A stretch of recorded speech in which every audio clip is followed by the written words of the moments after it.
Bonjour à tous.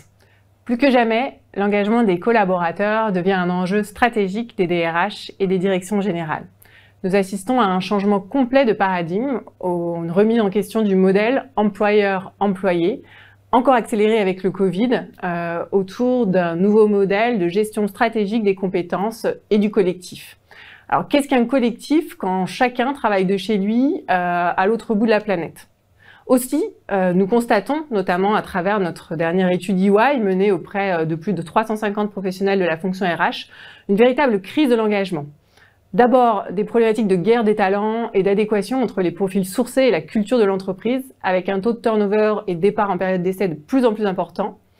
Ensuite, avec des coûts de recrutement en augmentation constante du fait de l'attrition et des majorations de rémunération.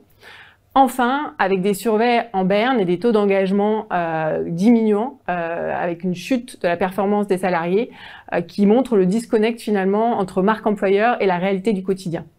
Tout ça dans un écosystème de perte de sens, avec une accélération des changements pour le management et des injonctions contradictoires accrues. Alors, comment réinstaller des systèmes vertueux avec un modèle basé sur plus de sincérité, de compréhension de son apport individuel au sein du collectif pour créer les conditions de full potentiel des talents. 3 leviers majeurs. D'abord, changer de paradigme et repositionner la fonction RH au cœur de la stratégie pour faire le lien entre la raison d'être, la stratégie, les principes managériaux et les comportements au quotidien. Ensuite, revoir le cadre et repenser les systèmes RH de reconnaissance, d'incentives, d'abord autour de la performance individuelle, mais surtout autour de la performance collective. Et enfin, redonner les moyens au management de manager dans la transformation en remettant l'humain au centre de la performance.